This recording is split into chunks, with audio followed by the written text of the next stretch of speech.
हर हर महादेव। हमारे चैनल पर आपका स्वागत है। दोस्तों, अगर आपने इस कथा का पिछला भाग श्रवण नहीं किया तो आप नीचे डिस्क्रिप्शन में जाकर उस वीडियो के लिंक पर क्लिक करके उसे देख सकते हैं। तो दोस्तों, अब हम आगे की कथा श्रवण करते हैं। श्री रुद्र संहिता प्रथम खंड 15वां अध्याय। सृष्टि का वर्णन। नारद जी ने पूछा, हे पितामह, आपने बहुत सी ज्ञान बढ़ाने वाली उत्तम बातों को सुनाया। कृपया इसके अलावा और भी जो आप सृष्टि एवं उससे संबंधित लोगों के बारे में जानते हैं हमें बताने की कृपा करें। ब्रह्मा जी बोले, मुने, हमें आदेश देकर जब महादेव जी अंतर्ध्यान हो गए तो मैं उनकी आज्ञा का पालन करते हुए ध्यान मग्न होकर अपने कर्तव्यों के विषय में सोचने लगा। उस समय भगवान श्री हरि विष्णु से ज्ञान प्राप्त कर मैंने सृष्टि की रचना करने का निश्चय किया। भगवान विष्णु मुझे आवश्यक उपदेश देकर वहां से चले गए।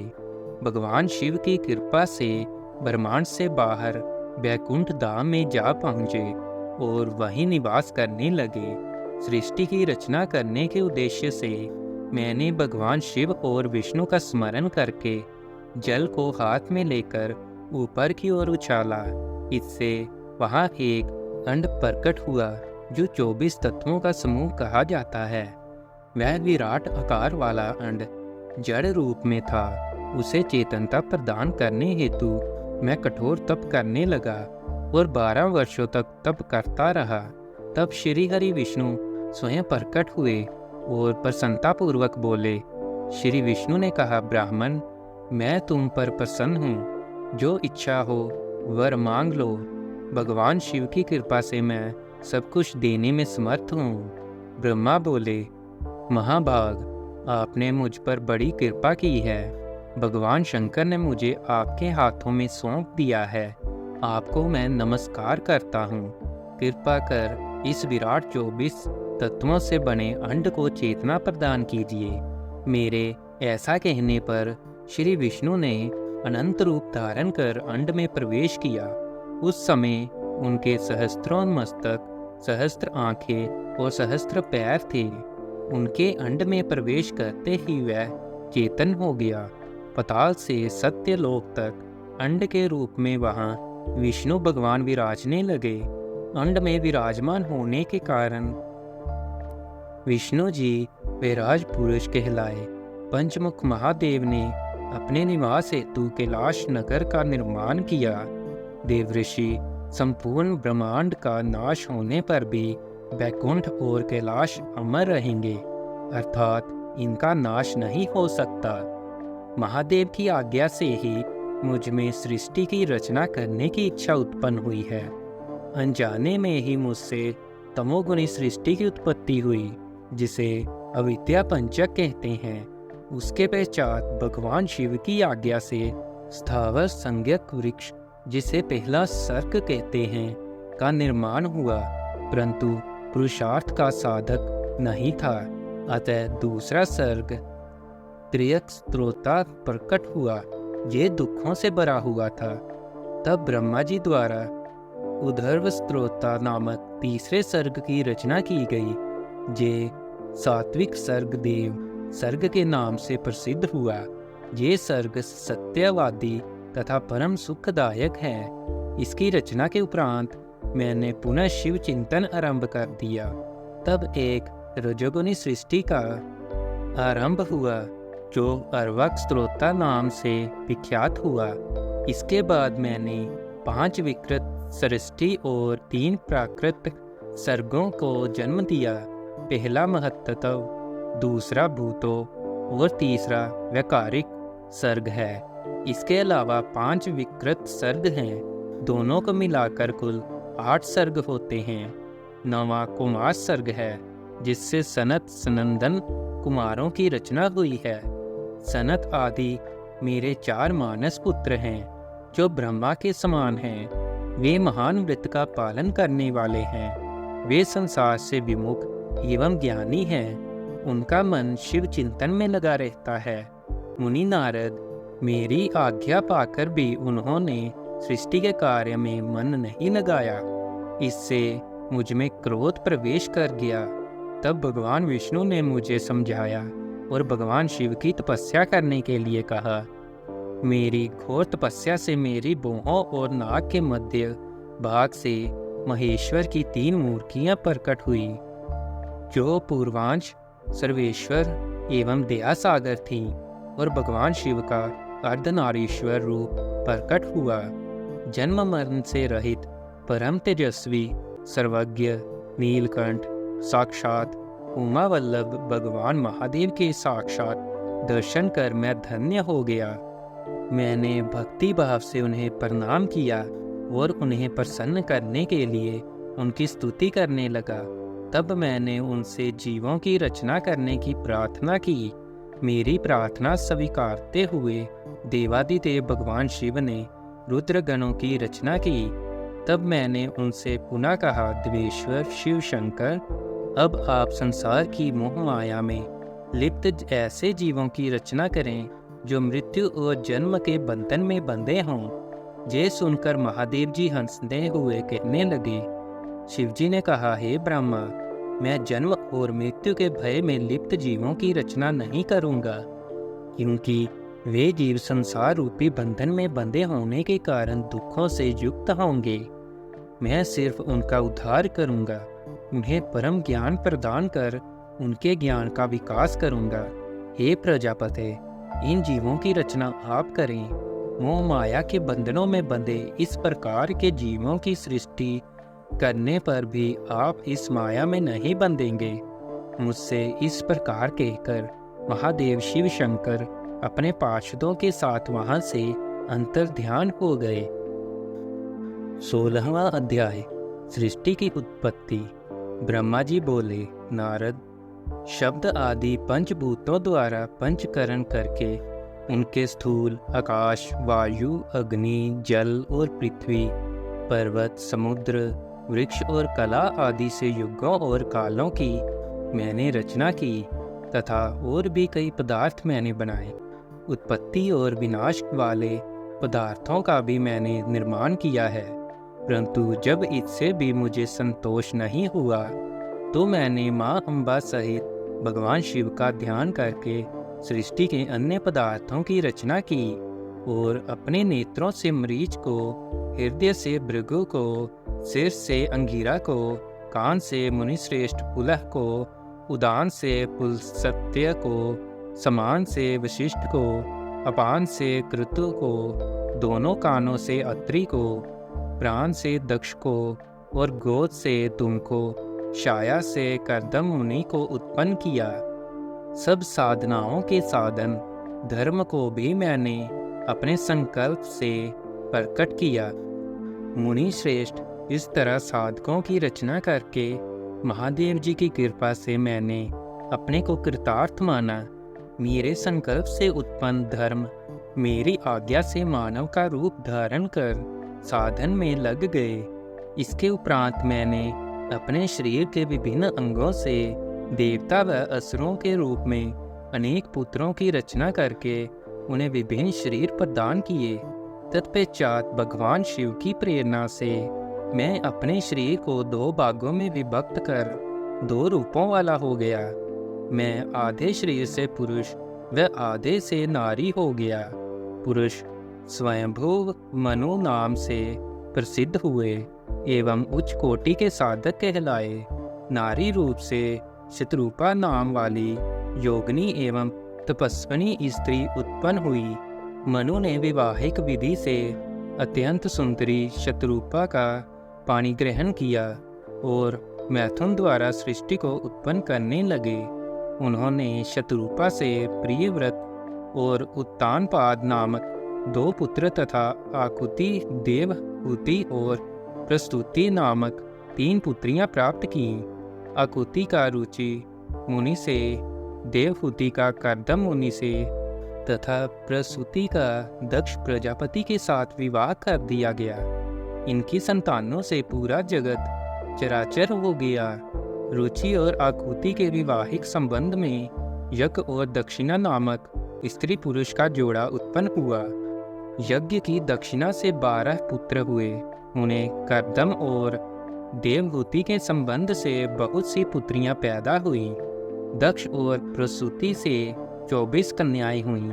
दक्ष ने 13 कन्याओं का विवाह धर्म से कर दिया।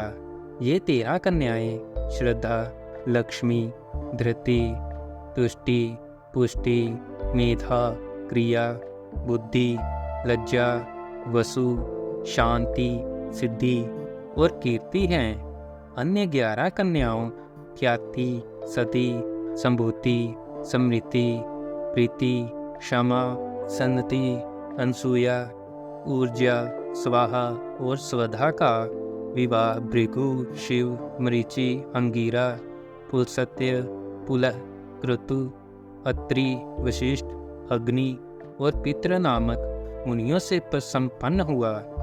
इनकी संतानों से पूरा त्रिलोक भर गया। अंबिका पति महादेव जी की आज्ञा से बहुत से प्राणी श्रेष्ठ मुनियों के रूप में उत्पन्न हुए। कल्पभेद से दक्ष की 60 कन्याएं हुईं। उनमें से 10 कन्याओं का विवाह धर्म से, 27 का चंद्रमा से, 13 कन्याओं का विवाह कश्यप ऋषि से संपन्न हुआ। नारद, उन्होंने 4 कन्याएं अरिष्टनेमि को ब्याह दी। भृगु, अंगिरा और कुशाश्व से 2-2 कन्याओं का विवाह कर दिया।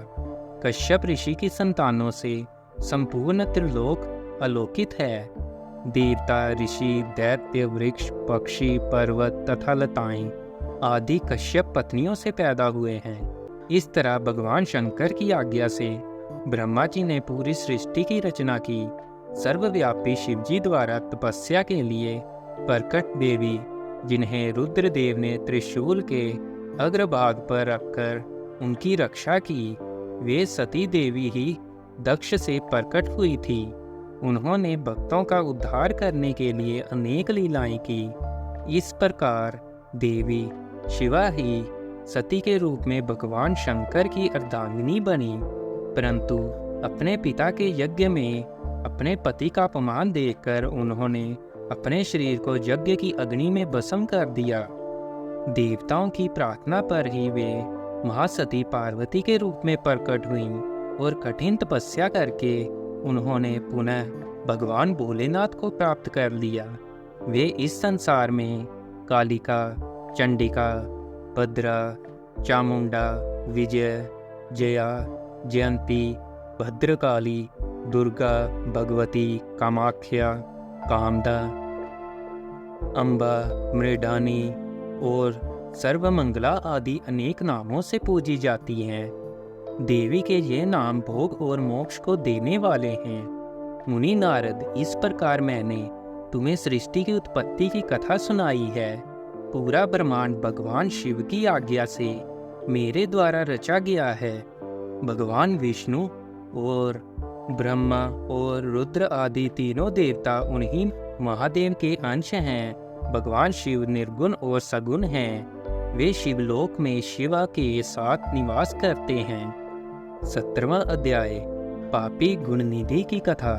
सूत जी कहते हैं, हे ऋषियों, तत्पश्चात नारद जी ने विनय पूर्वक प्रणाम किया और उनसे पूछा, भगवान शंकर कैलाश पर कब गए और महात्मा कुबेर से उनकी मित्रता कहाँ और कैसे हुई?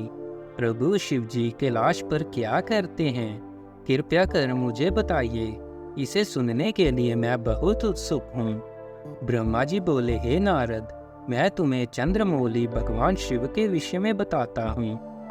कांपिल्य नगर में यज्ञ दत्त दीक्षित नामक एक ब्राह्मण रहते थे, जो अत्यंत प्रसिद्ध थे। वे यज्ञ विद्या में बड़े पारंगत थे। उनका गुणनिधि नामक एक 8 वर्षीय पुत्र था। उसका यज्ञोपवीत हो चुका था और वह भी बहुत सी विद्याएं जानता था, परंतु वह दुराचारी और जुआरी हो गया। वह हर वक्त खेलता कूदता रहता था तथा गाने बजाने वालों का साथी ही हो गया था। माता के बहुत कहने पर भी वह पिता के समीप नहीं जाता था और उनकी किसी आज्ञा को नहीं मानता था। उसके पिता घर के कार्यों तथा दीक्षा आदि देने में लगे रहते थे जब घर पर आकर अपनी पत्नी से गुण निधि के बारे में पूछते तो वह झूठ कह देती कि वह कहीं स्नान करने या देवताओं का पूजन करने गया है। केवल एक ही पुत्र होने के कारण वह अपने पुत्र की कमियों को छुपाती रहती थी। उन्होंने अपने पुत्र का विवाह भी करा दिया। माता नित्य अपने पुत्र को समझाती थी। वह उसे ये भी समझाती थी कि तुम्हारी बुरी आदतों के बारे में तुम्हारे पिता को पता चल गया है तो वे क्रोध के आवेश में हम दोनों को मार देंगे। परंतु गुण निधि पर माँ के समझाने का कोई प्रभाव नहीं पड़ता था। एक दिन उसने अपने पिता की अंगूठी चुरा ली और उसे जुए में हार आया। देव योग से उनके पिता को अंगूठी के विषय में पता चल गया। जब उन्होंने अंगूठी जुआरी के हाथ में देखी और उससे पूछा तो जुआरी ने कहा, मैंने कोई चोरी नहीं की है, अंगूठी मुझे तुम्हारे पुत्र ने ही दी है। यही नहीं बल्कि उसने और जुआरियों को भी बहुत सारा धन घर से लाकर दिया है। परंतु आश्चर्य तो यह है कि तुम जैसे पंडित भी अपने पुत्र के लक्षण को नहीं जान पाए। ये सारी बातें सुनकर पंडित दीक्षित का सिर शर्म से झुक गया। वे सिर झुकाकर और अपना मुंह ढककर अपने घर की ओर चल दिए। घर पहुंचकर गुस्से से उन्होंने अपनी पत्नी को पुकारा। अपनी पत्नी से उन्होंने पूछा, तेरा लाडला पुत्र कहाँ गया है? मेरी अंगूठी जो मैंने सुबह तुम्हें दी थी वह कहाँ है? मुझे जल्दी से दो। पंडित की पत्नी ने फिर झूठ बोल दिया, मुझे स्मरण नहीं है कि वह कहाँ है। अब तो दीक्षित जी को और भी क्रोध आ गया। वे अपनी पत्नी से बोले, तू बड़ी सत्यवादिनी है, इसलिए मैं जब भी गुण निधि के बारे में पूछता हूँ तब मुझे अपनी बातों से पहला देती है। जय कहकर दीक्षित जी घर के अन्य सामानों को ढूंढने लगे, किंतु उन्हें कोई वस्तु ना मिली, क्योंकि वे सब वस्तुएं गुण निधि जुए में हार चुका था। क्रोध में आकर पंडित ने अपनी पत्नी और पुत्र को घर से निकाल दिया और दूसरा विवाह कर लिया। 18वां अध्याय, गुण निधि को मोक्ष की प्राप्ति। ब्रह्मा जी बोले, हे नारद, जब ये समाचार गुण निधि को मिला तो उसे अपने भविष्य की चिंता हुई। वह कई दिनों तक भूखा प्यासा भटकता रहा। एक दिन भूखा प्यास से व्याकुल वह एक शिव मंदिर के पास बैठ गया। एक शिव भक्त अपने परिवार सहित शिव पूजन के लिए विविध सामग्री लेकर वहां आया था। उसने परिवार सहित भगवान शिव का विधि विधान से पूजन किया और नाना प्रकार के पकवान शिवलिंग पर चढ़ाए। पूजन के बाद वे लोग वहां से चले गए तो गुण निधि ने भूख से मजबूर होकर उस भोग को चोरी करने का विचार किया और मंदिर में चला गया। उस समय अंधेरा हो चुका था, इसलिए उसने अपने वस्त्र को जलाकर उजाला किया। जय मानो उसने भगवान शिव के सम्मुख दीप जलाकर दीपदान किया था। जैसे ही वह सब भोग उठाकर भागने लगा, उसके पैरों की दमक से लोगों को पता चल गया कि उसने मंदिर में चोरी की है। सभी उसे पकड़ने के लिए दौड़े और उसका पीछा करने लगे। नगर के लोगों ने उसे खूब मारा। उनकी मार को उसका भूखा शरीर सहन नहीं कर सका। उसके प्राण पखेरु उड़ गए। उसके कुकर्मों के कारण यमदूत उसको बांधकर ले जा रहे थे। तभी भगवान शिव के पार्षद वहां आ गए और गुण निधि को यमदूतों के बंधनों से मुक्त करा दिया। यमदूतों ने शिव गणों को नमस्कार किया और बताया कि ये बड़ा पापी और धर्म कर्म से हीन है। ये अपने पिता का भी शत्रु है। इसने शिवजी के भोग की भी चोरी की है। इसने बहुत पाप किए हैं, इसलिए ये यमलोक का अधिकारी है। इसे हमारे साथ जाने दें ताकि विभिन्न नरकों को ये भोग सके। तब शिव गणों ने उत्तर दिया कि निश्चय ही गुण निधि ने बहुत से पाप कर्म किए हैं, परंतु इसने कुछ पुण्य कर्म भी किए हैं जो संख्या में कम होने पर भी पाप कर्मों को नष्ट करने वाले हैं। इसने रात्रि में अपने वस्त्र को फाड़कर शिवलिंग के समक्ष दीपक में बत्ती डालकर उसे जलाया और दीपमाला दान किया। इसने अपने पिता के श्रीमुख से एवं मंदिर के बाहर बैठकर शिव गणों को सुना है। और ऐसे ही और भी अनेक धर्म कर्म इसने किए हैं। इतने दिनों तक भूखा रहकर इसने व्रत किया और शिव दर्शन तथा शिव पूजन भी अनेकों बार किया है। इसलिए जे हमारे साथ शिवलोक को जाएगा, वहाँ कुछ दिनों तक निवास करेगा। जब इसके संपूर्ण पापों का नाश हो जाएगा तो भगवान शिव की कृपा से ये कलिंग देश का राजा बनेगा। अतः यमदूतों, तुम अपने लोक को लौट जाओ। ये सुनकर यमदूत यमलोक को चले गए। उन्होंने यमराज को इस विषय में सूचना दे दी और यमराज ने इसको प्रसन्नतापूर्वक स्वीकार कर लिया। तत्पश्चात गुणनिधि नामक ब्राह्मण को लेकर शिवगण शिवलोक को चल दिए। कैलाश पर भगवान शिव और देवी उमा विराजमान थे। उसे उनके सामने लाया गया।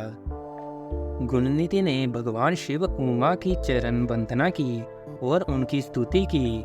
उसने महादेव से अपने किए कर्मों के बारे में क्षमा याचना की। भगवान ने उसे क्षमा प्रदान कर दी। वहाँ शिवलोक में कुछ दिन निवास करने के बाद गुणनिधि कलिंग देश के राजा अरिंदम के पुत्र दम के रूप में विख्यात हुआ। हे नारद, शिवजी की थोड़ी सी सेवा भी उसके लिए अत्यंत फलदायक हुई। इस गुणनिधि के चरित्र को जो कोई पढ़ता अथवा सुनता है, उसकी सभी मनोकामनाएं पूर्ण होती हैं तथा वह मनुष्य सुख शांति प्राप्त करता है। 19वां अध्याय। गुणनिधि को कुबेर पद की प्राप्ति। नारद जी ने प्रश्न किया, हे ब्रह्मा जी, अब आप मुझे ये बताइए कि गुणनिधि जैसे महापापी मनुष्य को भगवान शिव द्वारा कुबेर पद क्यों और कैसे प्रदान किया गया। हे प्रभु, कृपया कर इस कथा को भी बताइए। ब्रह्मा जी बोले, नारद, शिवलोक में सारे दिव्य भोगों का उपभोग तथा उमा महेश्वर का सेवन कर वह अगले जन्म में कलिंग के राजा अरिंदम का पुत्र हुआ। उसका नाम दम था। बालक दम की भगवान शंकर में असीम भक्ति थी। वह सदैव शिवजी की सेवा में लगा रहता था। वह अन्य बालकों के साथ मिलकर शिव भजन करता। युवा होने पर उसके पिता अरिंदम की मृत्यु के पश्चात दम को राज सिंहासन पर बैठाया गया। राजा दम सब और शिव धर्म का प्रचार और प्रसार करने लगे। वे सभी शिवालयों में दीप दान करते थे। उनकी शिवजी में अनन्य भक्ति थी। उन्होंने अपने राज्य में रहने वाले सभी ग्रामाध्यक्षों को ये आज्ञा दी थी कि शिव मंदिर में दीपदान करना सबके लिए अनिवार्य है।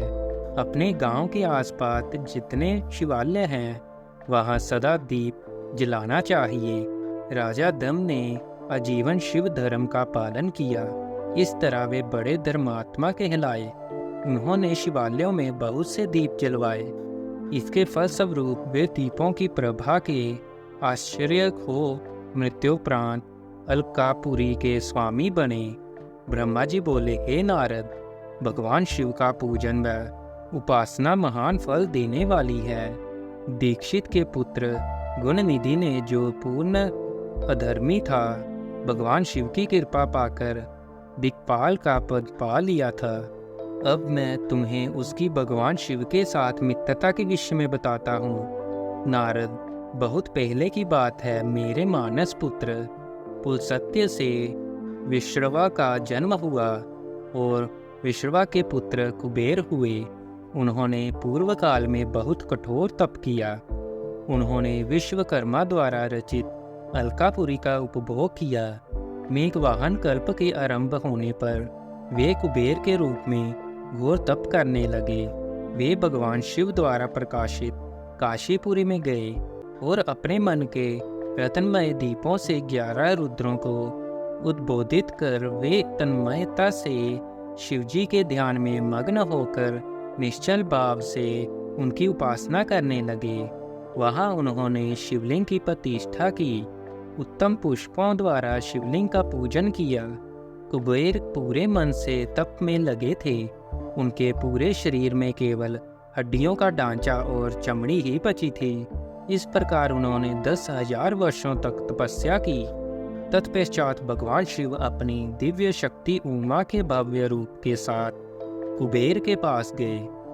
अलकापति कुबेर मन को एकाग्र कर शिवलिंग के सामने तपस्या में लीन थे। भगवान शिव ने कहा, अलकापते, मैं तुम्हारी भक्ति और तपस्या से प्रसन्न हूँ। तुम मुझसे अपनी इच्छा अनुसार वर मांग सकते हो। ये सुनकर जैसे ही कुबेर ने आंखें खोली तो उन्हें अपने सामने भगवान नीलकंठ खड़े दिखाई दिए। उनका तेज सूर्य के समान था। उनके मस्तक पर चंद्रमा अपनी चांदनी बिखेर रहा था। उनके तेज से कुबेर की आंखें चौंधिया गई। तत्काल उन्होंने अपनी आंखें बंद कर ली। वे भगवान शिव से बोले, भगवान, मेरे नेत्रों को वह शक्ति दीजिए जिससे मैं आपके चरणारविंद का दर्शन कर सकूं। कुबेर की बात सुनकर भगवान शिव ने अपनी हथेली से कुबेर को स्पर्श कर देखने की शक्ति प्रदान की। दिव्य दृष्टि प्राप्त होने पर वे आंखें फाड़ फाड़ कर देवी उमा की ओर देखने लगे। वे सोचने लगे कि भगवान शिव के साथ ये सर्वांग सुंदरी कौन है। इसने एक ऐसा कौन सा तप किया है जो इसे भगवान शिव की कृपा से उनका समीप्य रूप और सौभाग्य प्राप्त हुआ है। वे देवी उमा को निरंतर देखते जा रहे थे। देवी को घूरने के कारण उनकी बाई आंख फूट गई। शिवजी ने उमा से कहा, उमे, ये तुम्हारा पुत्र है। ये तुम्हें क्रूर दृष्टि से नहीं देख रहा है। ये तुम्हारे तप बल को जानने की कोशिश कर रहा है। फिर भगवान शिव ने कुबेर से कहा, मैं तुम्हारी तपस्या से बहुत प्रसन्न हूँ। मैं तुम्हें वर देता हूँ कि तुम समस्त निधियों और गुहा शक्तियों के स्वामी हो। सुव्रतों, यक्षों और किन्नरों के अधिपति होकर धन के दाता बनो। मेरी तुमसे सदा मित्रता रहेगी और मैं तुम्हारे पास सदा निवास करूंगा, अर्थात तुम्हारे स्थान अलकापुरी के पास ही मैं निवास करूंगा। कुबेर, अब तुम अपनी माता उमा के चरणों में प्रणाम करो। ये ही तुम्हारी माता है। ब्रह्मा जी कहते हैं, नारद, इस प्रकार भगवान शिव ने देवी से कहा, हे देवी, ये आपके पुत्र के समान है। इस पर अपनी कृपा करो। ये सुनकर उमा देवी बोली, बस तुम्हारी भगवान शिव में सदैव निर्मल भक्ति बनी रहे। बाई आंख फूट जाने पर तुम एक ही पिंगल नेत्र से युक्त रहो। महादेव जी ने जो वर तुम्हें प्रदान किए हैं वे सुलभ हैं। मेरे रूप से ईर्ष्या के कारण तुम कुबेर नाम से प्रसिद्ध होगे। कुबेर को वर देकर भगवान शिव और देवी उमा अपने धाम को चले गए। इस प्रकार भगवान शिव और कुबेर में मित्रता हुई और वे अलकापुरी के निकट कैलाश पर्वत पर निवास करने लगे। नारद जी ने कहा, ब्रह्मा जी, आप धन्य हैं। आपने मुझ पर कृपा कर मुझे इस अमृत कथा के बारे में बताया है। निश्चय ही शिव भक्ति दुखों को दूर कर समस्त सुख प्रदान करने वाली है। 20वां अध्याय, भगवान शिव का कैलाश पर्वत पर गमन। ब्रह्मा जी बोले, हे नारद मुनि, कुबेर के कैलाश पर्वत पर तप करने से वहां पर भगवान शिव का शुभ आगमन हुआ। कुबेर को वर देने वाले विश्वेश्वर शिव जब निधिपति होने का वर देकर अंतर्ध्यान हो गए, तब उनके मन में विचार आया कि मैं अपने रुद्र रूप में, जिसका जन्म ब्रह्मा जी के ललाट से हुआ है और जो संहारक हैं, कैलाश पर्वत पर निवास करूंगा। शिव की इच्छा से कैलाश जाने के इच्छुक रुद्रदेव ने बड़े जोर जोर से अपना डमरू बजाना शुरू कर दिया। वह ध्वनि उत्साह बढ़ाने वाली थी। डमरू की ध्वनि तीनों लोकों में गूंज रही थी। उस ध्वनि में सुनने वालों को अपने पास आने का आग्रह था। उस डमरू ध्वनि को सुनकर ब्रह्मा, विष्णु आदि सभी देवता, ऋषि मुनि, वेद शास्त्रों को जानने वाले सिद्ध लोग बड़े उत्साहित होकर कैलाश पर्वत पर पहुँचे। भगवान शिव के सारे पार्षद और गणपाल जहाँ भी थे वे कैलाश पर्वत पर पहुँचे। साथ ही असंख्य गणों सहित अपनी लाखों करोड़ों भयावनी भूत प्रेतों की सेना के साथ स्वयं शिवजी भी वहाँ पहुँचे। सभी गणपाल सहस्त्रों भुजाओं से युक्त थे। उनके मस्तक पर जटाएं थी। सभी चंद्रचूड़, नीलकंठ और त्रिलोचन थे। हार, कुंडल, केयूर तथा मुकुट से वे अलंकृत थे। भगवान शिव ने विश्वकर्मा को कैलाश पर्वत पर निवास बनाने की आज्ञा दी। अपने व अपने भक्तों के रहने के लिए योग्य आवास तैयार करने का आदेश दिया। विश्वकर्मा ने आज्ञा पाते ही अनेकों प्रकार के सुंदर निवास स्थान बना दिए। उत्तम मुहूर्त में उन्होंने वहां प्रवेश किया। इस मधुर बेला पर सभी देवताओं, ऋषि मुनियों और सिद्धों सहित ब्रह्मा और विष्णु जी ने शिव व उमा का अभिषेक किया। विभिन्न प्रकार से उनकी पूजा अर्चना और स्तुति की।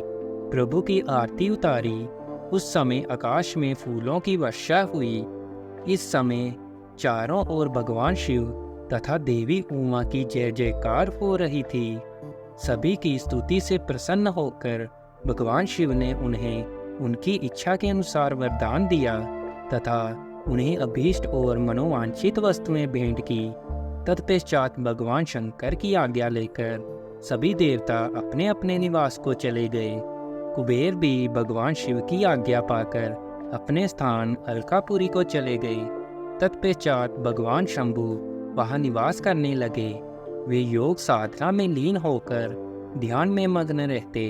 कुछ समय तक वहां अकेले निवास करने के बाद उन्होंने दक्ष कन्या देवी सती को पत्नी रूप में प्राप्त कर लिया।